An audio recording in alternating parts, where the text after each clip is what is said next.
वो महानुभूतियां नहीं होती तो ये आंदोलन नहीं चलता, और आंदोलन नहीं चलता तो मेरे जैसे प्राइमरी स्कूल के हेडमास्टर का बेटा आज लोकसभा का सांसद नहीं होता और इतनी बड़ी जनसमूह को यहाँ मंच से खड़े होकर अपनी बात से संबोधित नहीं कर रहा होता।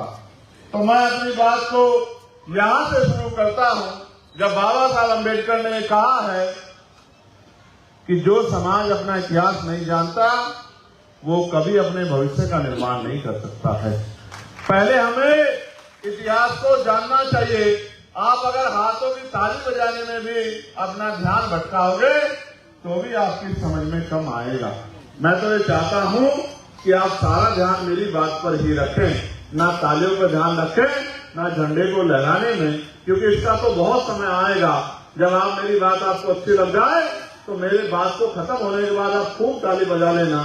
लेकिन अभी क्योंकि जो मैंने सीखा है, आप मेरी तरह जेल में जाके लाठियां खा के, अन्याय सह के, मुसीबत सह के, भूखा प्यासा रह के अगर सीखना चाहते हो तो उसमें बहुत सारा समय लगेगा। और अगर मेरे द्वारा बताई हुई बातों को सीख लोगे तो बिना कोई कष्ट सहे बढ़िया एसी में बैठ के भी आपकी बात समझ में आ जाएगी।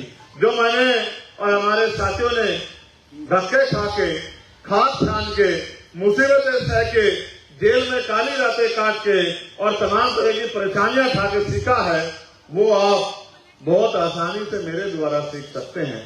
कुछ साथियों ने मोबाइल ऑन किए हुए हैं, उनकी लाइट जो है फ्लैश लाइट जली हुई है वो आंखों में लग रही है।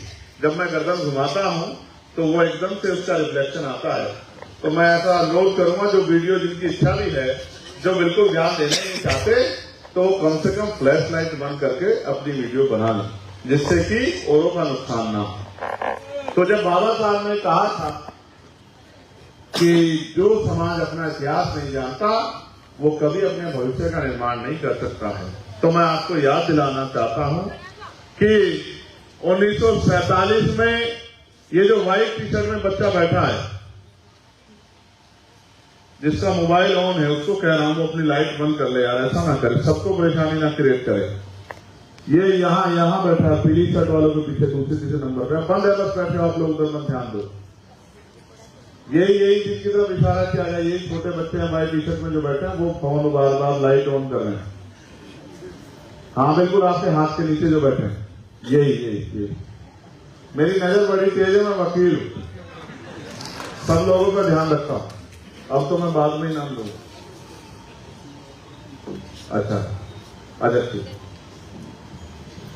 तो मैं आपको इसलिए याद दिला रहा हूं कि देश में राजतंत्र हुआ करता था।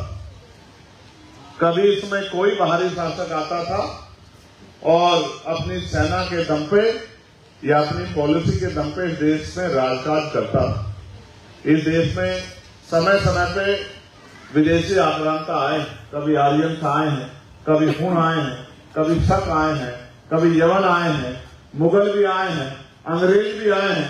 बहुत सारे शासक इस धरती पर, जिसको आज हम लोग भारत के नाम से जानते हैं, कभी जम्बू द्वीप हुआ करता था, और भी जो है कई बहुत सारे नाम इस देश के रहे हैं, इस भूमि के रहे हैं, जिसको हम भारत कहते हैं।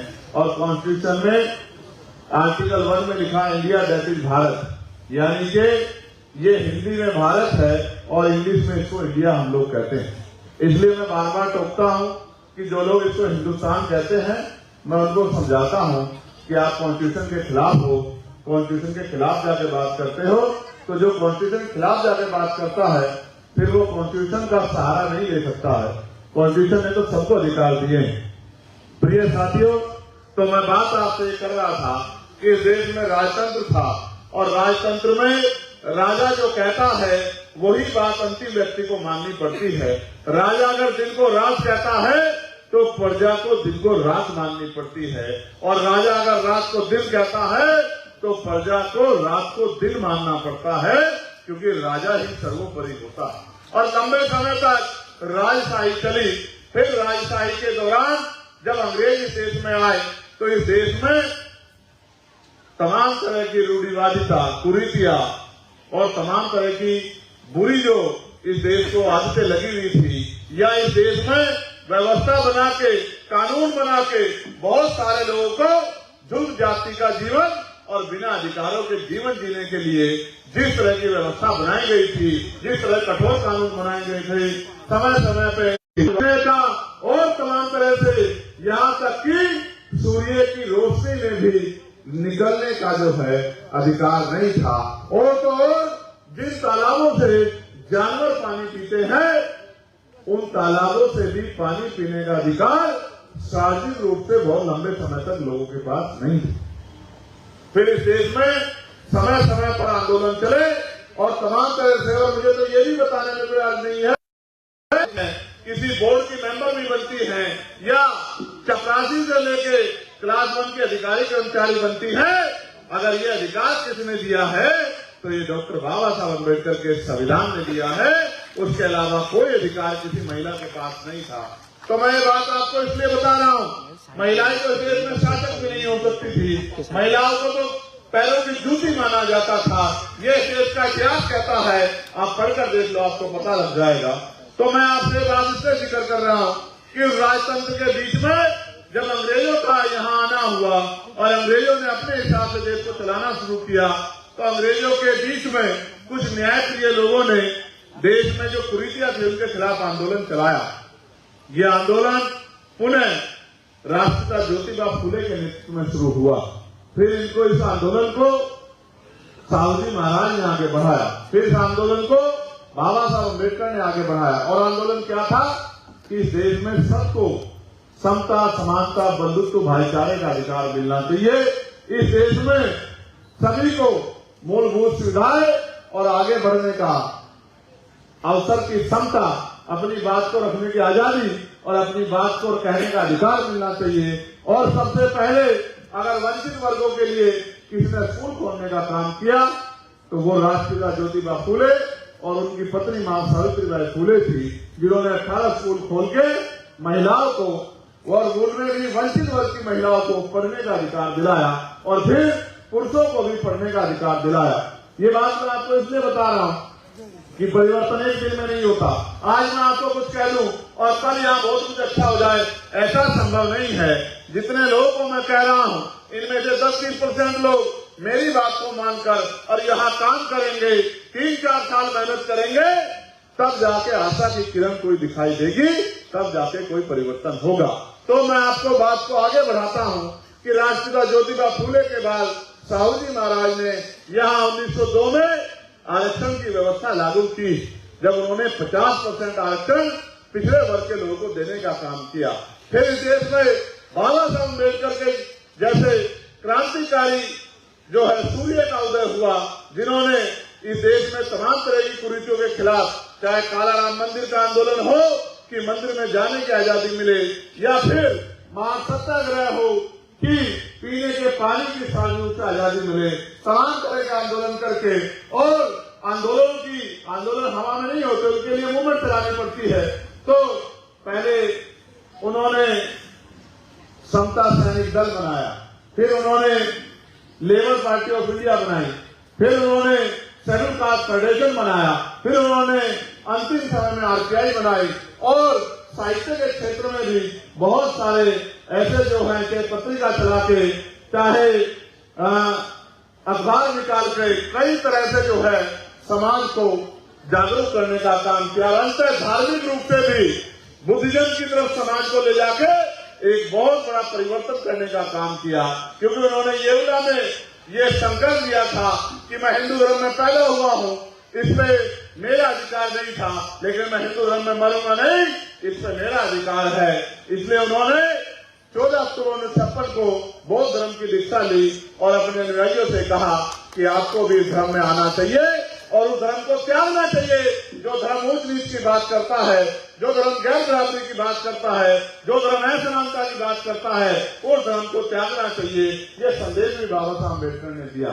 फिर उनके जाने के बाद मानव कांशीराम साहब ने आंदोलन को संभाला, लेकिन इस बीच में एक इतना बड़ा परिवर्तन हुआ, इतना बड़ा परिवर्तन कि जो हजारों साल से चली आ रही व्यवस्था थी, उसको बाबा साहब अम्बेडकर ने 2 साल 11 महीने 18 दिन के संघर्ष से संविधान के रूप में ये छोटे छोटे संविधान की कॉपियां यहाँ हमारे भाइयों ने रखी है। इस संविधान के रूप में उन्होंने तमाम अधिकार, चाहे महिला हो, पुरुष हो, ऊंची जाति का हो या तथाकथित नीची जाति का हो, या अगड़े हो, पिछड़े हो, शेड्यूल कास्ट हो, शेड्यूल ट्राइब हो, सबको मान सम्मान की जिंदगी और आगे बढ़ने के अवसर दिलाने का काम किया। ये परिवर्तन तब हुआ जब इस देश में लोकशाही आई, और लोकशाही में जब वोट का अधिकार मिला तब जाके बहुत बड़ा बदलाव हुआ। जब ये तमाम तरह के परिवर्तन चल रहे थे तो हमारे लोगों के सामने बहुत सारे सवाल थे कि जिनको बिल्कुल अधिकार नहीं थे, वो इस देश में लोकतंत्र के जरिए या संविधान के जरिए उनके जीवन में क्या बदलाव होंगे।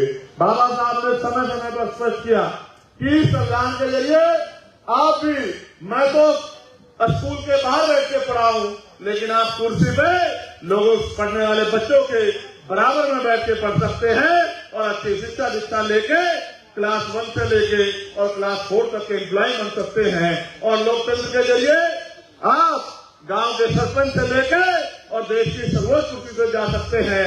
आज आप देखिए, ये लोकतंत्र की महिमा है कि देश की राष्ट्रपति वो आदिवासी समाज से आती है और उनमें भी महिला है, और यहाँ पर मजबूरी में सही, लेकिन आदिवासी समाज का मुख्यमंत्री भाजपा के लोगों को बनाना पड़ा है। वो भाजपा के लोग जिनके ऊपर आरोप था कि ये ऊंची जातियों की पार्टी है, ये ब्राह्मण बनियों की पार्टी है, उनको भी अति पिछड़ों को और कहीं पे तो आदिवासी भाइयों को भी, और इससे पहले मुस्लिम भाइयों को भी राष्ट्रपति बनाना पड़ा। ये लोकतंत्र की देन है। जिनसे प्यार भी नहीं है, जिनके अधिकार लूटने हैं, उनको भी कुर्सी देनी पड़ती है। ये लोकतंत्र की देन है, क्योंकि आज आपके हाथ में एक ऐसी शक्ति है जिसको हम वोट कहते हैं। इसके जरिए आप चाहो तो किसी को कुर्सी पर बिठा लो और चाहे किसी से कुर्सी से उठा के पटक दो, ये आपके हाथ में है। लेकिन मेरे लोगों, आपने सब कुछ सीखा। आपने संविधान के आने के बाद फावला चलाना सीखा, जो तो आप पहले से चलाते थे। आपने मजदूरी करना सीखा, आपने हाथ का रोजगार सीखा, आपने पसीना बहाना सीखा, सब कुछ सीखा, लेकिन वो नहीं सीखा जो बाबा साहब अम्बेडकर आपको सिखाना चाहते थे। बाबा साहब अम्बेडकर ने लोकतंत्र की व्यवस्था क्यों की? इस देश में तो राजतंत्र भी रहा है, तो लोकतंत्र के पीछे उनका उद्देश्य क्या था? वो किसको कुर्सी बिठाना चाहते थे?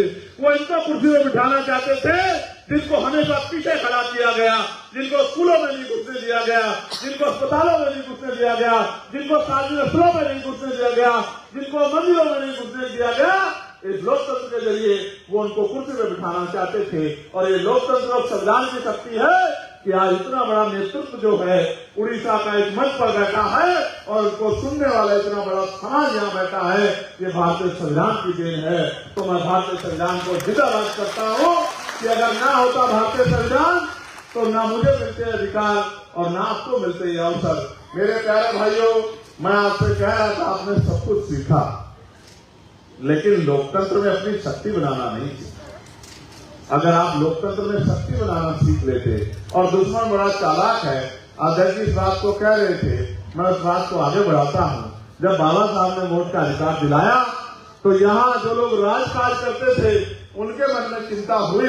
उन्होंने पहले तो सवाल खड़े किए कि वोट का अधिकार इनको मिलना नहीं चाहिए, लेकिन जब बाबा साहब के आगे हार गए तो उनके सामने चैलेंज आ गया कि इनको रोकना कैसे है। तो उन्होंने कहा कि वोट तो इनके पास है, लेकिन नोट हमारे पास है, हम इनकी वोट को नोट से खरीद लेंगे। और मुझे दुख के साथ कहना पड़ रहा है कि उड़ीसा में आज भी वोट नोटों से खरीदा जा रहा है, क्योंकि हमारे लोग नोट की कीमत समझते हैं, वोट की कीमत नहीं समझते। जिस दिन ये वोट की कीमत समझेंगे, ये नोटों वाले पीछे आपके पीछे लाइन में खड़े होंगे, ये नोटों वाले आपके बिस्तरे और आपके बैग उठा रहे होंगे। जिस दिन आप वोट की कीमत समझ जाओगे, उस दिन आपकी कुर्सियां बिठा रहे होंगे। जो लोग आज नोट पे वोट खरीदते हैं, जिस दिन आप वोट की कीमत समझ जाओगे। आप छोटे से चुनाव को ले लो, आज पैसे के आधार पर चुनाव होता है और सारी पार्टियां पैसे में पैसा खर्च करती हैं। आज ये सोचो, जो लोग लाखों रुपए प्रधानी के चुनाव में आपके यहाँ सरपंच कहते होंगे या मुखिया कहते होंगे, जो लाखों रुपए गांव के चुनाव में खर्च करते हैं, क्या वो आपकी सेवा के लिए खर्च करते हैं? जो आदमी लाखों रुपए किसी काम में इन्वेस्ट करेगा, किसी काम में डालेगा, तो वो क्या आपका भला करने के लिए डालेगा? वो तो अपना भला करने के लिए डालेगा। जो आदमी इलेक्शन में पैसा खर्च करेगा, वो चुनाव के बाद पैसे से पैसा कमाने का काम करेगा। इस देश में साधु कौन है? इस देश में त्यागी कौन है कि वो त्याग करके आपकी मदद करे, आपकी सेवा करे? आप अपने गांव का हाल ही देख लो कि आपकी गरीबी बेबसी से निकालने के लिए किसी बड़े महल वाले ने आके आपका हाथ पकड़ने का काम किया। आपके पास मकान नहीं था तो आपका हाथ पकड़ के अपने मकान में ले जाने का काम किया कि तेरे पास मकान नहीं है, तेरी जिंदगी में बदलता हूं, चल मेरे मकान में मेरे साथ रहना। या कोई भी लोग बैठे हैं, आप गुमराह होते रहे, आपकी समझ में नहीं आया। एक बार आपको महसूस नहीं हुआ कि जिन्होंने गांव में रहने के बावजूद, जिनमें बड़ी बड़ी कोठियां महल होने के बावजूद, हजारों बीघे जमीन होने के बावजूद आपको एक गज जमीन इज्जत से जीने के लिए नहीं दी, वो क्या आपका भला चाहते हैं? आपकी जिंदगी बदलना चाहते हैं? कैसे भोले भाले लोग हो। मैंने तो जानवर देखे हैं, एक दो बार जहां से कांटा लग जाता है उस रास्ते को नहीं जाते। आप तो आजादी के 75 साल बाद भी, जब इस देश में लोकतंत्र है, फिर भी बार बार धोखा खाते हो। और ये कहावत है, आजमाए हुए को आजमाओगे तो वही मिलेगा जो मिलता आया है। आप चुनाव के समय वोट को नोटों के आधार पर तोलते हो और अगले 5 साल उन्हीं के आगे हाथ फैलाते हो जिनको जो नोट देके वोट ले जाते हैं। ये काम अगर आप लोगों ने बंद नहीं किया तो फिर इसका खामियाजा आपको भुगतना पड़ेगा। और खामियाजा ये है कि फिर आपकी आने वाली नस्लें भी, उनका भी हाथ इस देश में और उड़ीसा में भी फैला रहेगा। मैं जब उड़ीसा आता था, और मैं कई बार उड़ीसा आया, एक बार झारसुगुड़ा के जरिए और एक बार रायपुर के जरिए जब गाड़ी निकलती थी तो मेरा ध्यान इस बात पे होता था कि मैं लोगों के घर देखता था, उनके हालत देखता था, उनके कपड़े देखता था और अपने मन में ये नोटिस करता था कि इनके हालात उड़ीसा में कैसी है। और मुझे कहने में कोई दुख संकोच नहीं है कि उड़ीसा में आपकी हालात बहुत अच्छी नहीं है। उड़ीसा में मेरे लोगों की हालात बहुत अच्छी नहीं है। उनके पास बड़े पैमाने पर भौतिक सुविधाएं भी नहीं है। भौतिक सुविधाएं, मौलिक सुविधाएं, यानी कि रहने के लिए अच्छा मकान, पीने के लिए साफ पानी, पहनने के लिए अच्छे कपड़े और खाने के लिए अच्छा भोजन। मुझे बड़े दुख के साथ कहना पड़ रहा है कि ये जो बुनियादी सुविधाएं हैं, ये भी सरकारों ने हमें उपलब्ध नहीं कराई और फिर भी हम इन सरकारों पर भरोसा करते रहते हैं। मैं आपके यहाँ की कई चीजें पढ़कर बताऊंगा कि आपके यहाँ किस तरह की परेशानी है।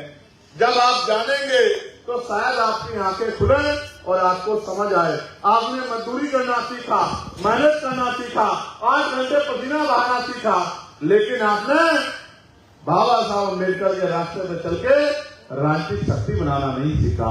आपने बाबा साहब का नारा तो सीखा जय भीम का, लेकिन बाबा साहब ने कहा कि political power is the master की, इट इज द मास्टर की by which can you open and reach of your success. यानी कि राजनीतिक सत्ता वो चाबी है जिसके द्वारा आप अपनी सारी समस्याओं के ताले खोल सकते हैं, सारी समस्याओं का हल कर सकते हैं। ये बात आपकी समझ में नहीं आई और आप ये सोचते रहे कि कोई मसीहा पैदा होकर आएगा या ये लोग कभी तो इनका दिल पसीजेगा और ये आपके बारे में सोचेंगे। जिन्होंने हजारों साल आपके बारे में नहीं सोचा, वो आज कैसे आपके बारे में सोचेंगे। जिसकी समस्या होती है उसी को संविधान ढूंढना पड़ता है। और भगवान बुद्ध ने भी कहा कि हर एक समस्या का कारण है और हर कारण का एक निवारण है। कारण आपको है और समस्या आपको पता है, लेकिन निवारण भी आपको पता होने के बावजूद आप उस पर काम नहीं करते हो।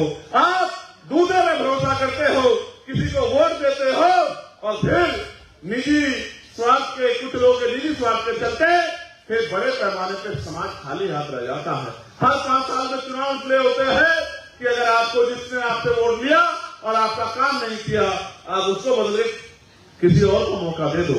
लेकिन इस देश में तो बहुत तरह की विविधताएं हैं और जैसा मैंने बीच में कहा कि पैसे के आधार पर जो चुनाव हो रहा है, ये असल में लोकतंत्र की हत्या है, क्योंकि पैसे वाला चुनाव, और जब पैसे आधारित चुनाव होगा तो पैसे वाला ही लड़ेगा, गरीब का बेटा आगे नहीं बढ़ेगा।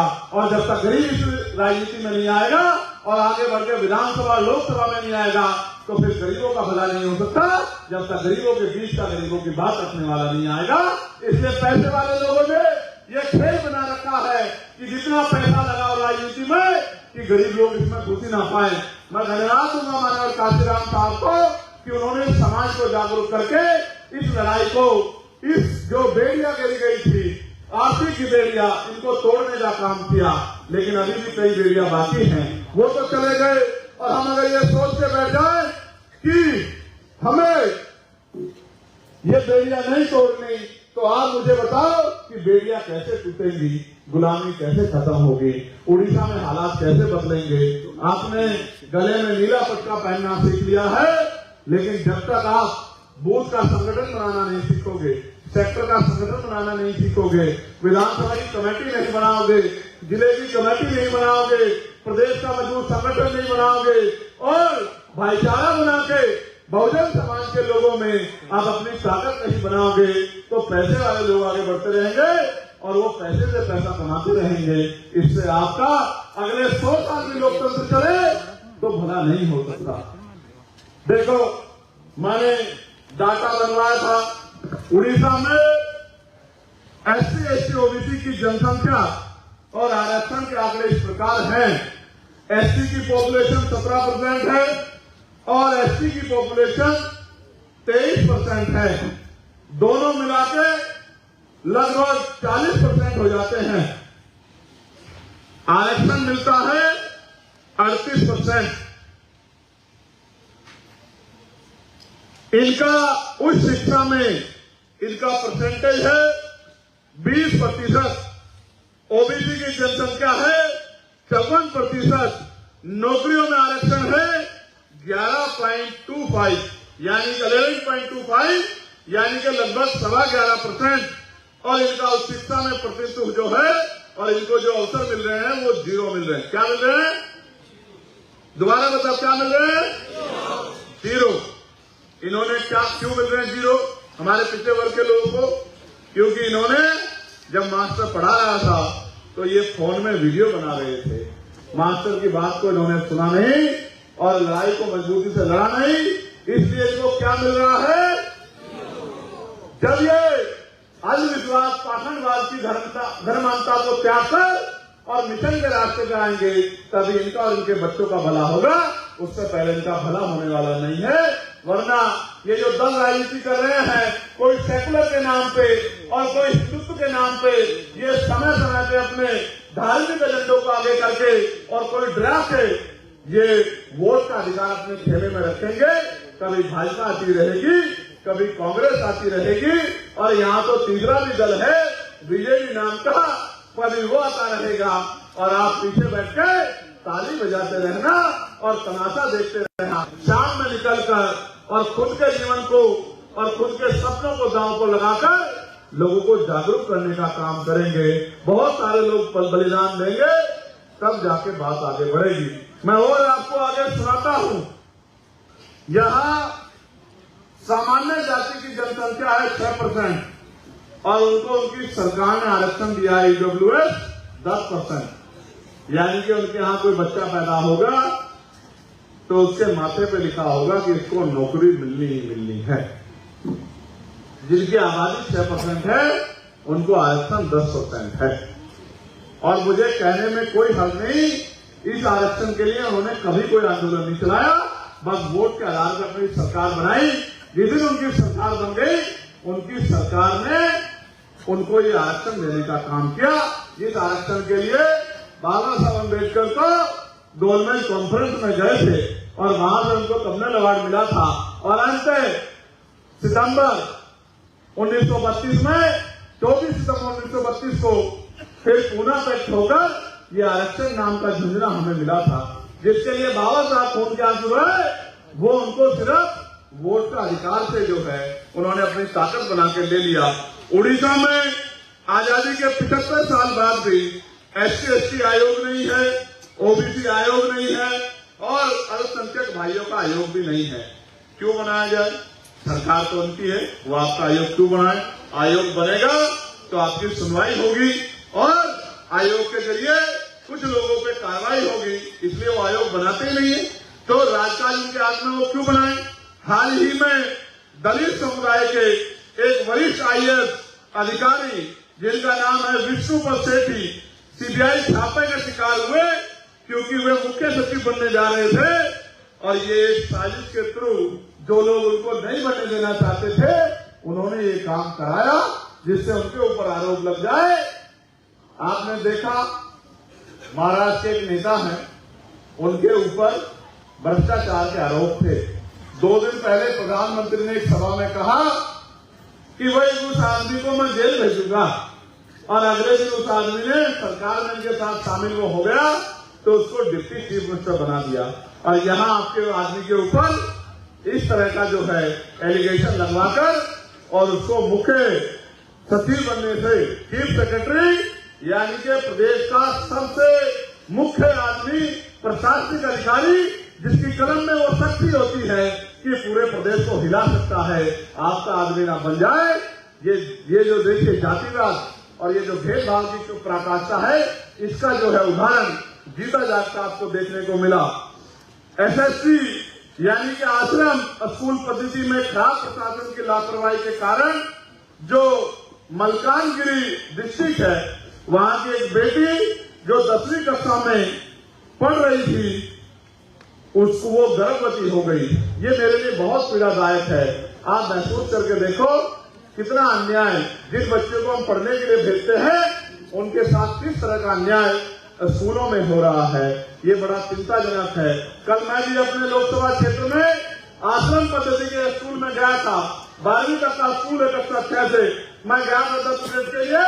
3 घंटे उन बच्चों के बीच में रहा, उनकी परेशानियों को सुना, उनके दुख दर्द को जाना, उनके स्कूल के टीचर से बात की, उनके वॉशरूम से लेके हर एक चीज का निरीक्षण किया, खाने से लेकर हर चीज की बात रखी कि इन बच्चों को परेशानी नहीं होनी चाहिए और उन बच्चों को भी समझाया कि आपको अवसर मिला है, यहाँ से जब आप पढ़कर निकलो तो एक अच्छे कर्मचारी अधिकारी बनने की तरफ आपका ध्यान होना चाहिए। ऐसा नहीं कि यहाँ से पढ़ने के बाद आप घर में चली जाओ और आप अपने जीवन में आगे बढ़ने के बारे में ना सोचो। फिर पोस्ट मैट्रिक छात्रवृत्ति शैक्षिक वर्ण के वर्ष के अंत में मिलती है। अगर ये शुरुआत में मिल जाए तो तमाम तरह का स्कूल जो है जो बच्चों को परेशान करते हैं ये परेशानी का काम बंद हो जाए। इसमें भी 60% पैसा केंद्र की सरकार